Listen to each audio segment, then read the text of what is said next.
Assalamualaikum warahmatullahi wabarakatuh. Perkenalkan, nama saya Nanda Nadila dari Prodi Perbankan Syariah Fakultas Ekonomi dan Bisnis Islam dari kelas 2A.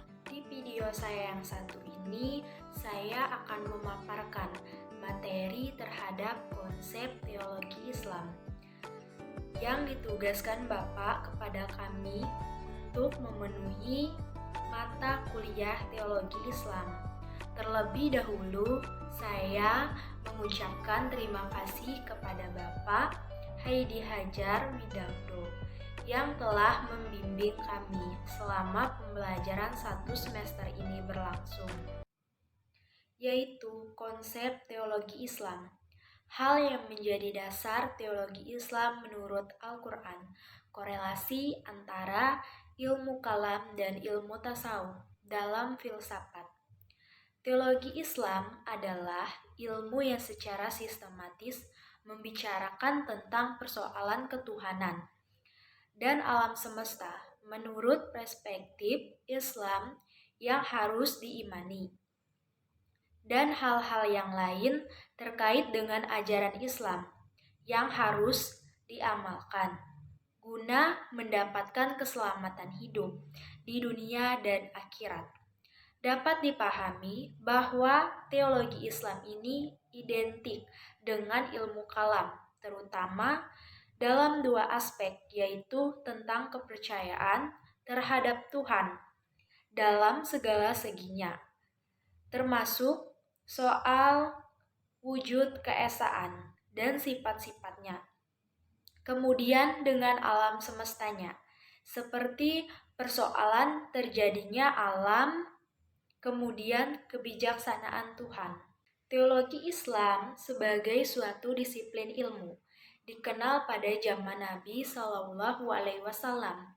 Namun, cikal bakat yang dapat mengarah kepada lahirnya teologi Islam telah terdapat dalam ajaran Islam itu sendiri. Hal yang menjadi dasar teologi Islam menurut Al-Quran sebagai sumber ilmu kalam.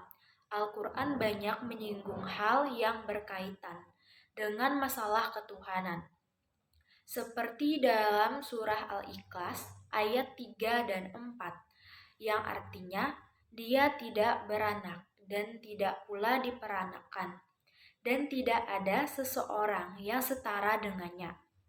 Ayat ini menunjukkan bahwa Tuhan tidak beranak dan tidak juga diperanakkan, serta tidak ada sesuatu pun di dunia ini yang tampak setara dengan Tuhan. Selanjutnya, dapat dilihat dalam Al-Quran, surah An-Nisa ayat 125, yang menunjukkan bahwa Tuhan menurunkan aturan berupa agama. Seseorang akan dikatakan telah melaksanakan aturan agama apabila melaksanakan dengan ikhlas karena Allah. Ayat-ayat tersebut berkaitan dengan sifat, asam, perbuatan, tuntunan, dan hal-hal yang berkaitan dengan ekstensi Tuhan. Pembicaraan yang berkaitan dengan hal-hal kebutuhan itu disistematiskan yang pada gilirannya menjadi sebuah ilmu yang dikenal dengan istilah ilmu kalam. Korelasi antara ilmu kalam, tasawuf, dan filsafat. Ilmu kalam dan ilmu filsafat sangat erat hubungannya, sebagaimana hubungan antara ilmu kalam dengan ilmu tasawuf. Ilmu kalam adalah ketuhanan dan segala sesuatu yang berkaitan dengan Tuhan. Objek kajian filsafat adalah masalah ketuhanan, di samping masalah alam, manusia, dan segala sesuatu yang ada. Tasawuf dan ilmu akhlak memiliki hubungan yang tumpang tindih antara satu dan lainnya. Hubungan tasawuf dan ilmu akhlak ini sendiri dapat dijelaskan melalui pemaknaan kedua ilmu tersebut. Secara garis besar, tasawuf yang mencapai kesucian hati untuk mencapai kedekatan dengan Allah akan dengan sendirinya membentuk suatu kepribadian yang berakhlak mulia. Akhlak sendiri menjadi hal yang penting dalam ilmu tasawuf. Dapat kita simpulkan bahwa dalam pelaksanaannya, akhlak menjadi pengatur hubungan antara sesama manusia, sedangkan tasawuf pengantar hubungan antara manusia dengan Tuhan. Dari pemaparan materi saya, mungkin ada kekurangan dan kelebihannya. Silahkan kalian berkomentar di bawah ini.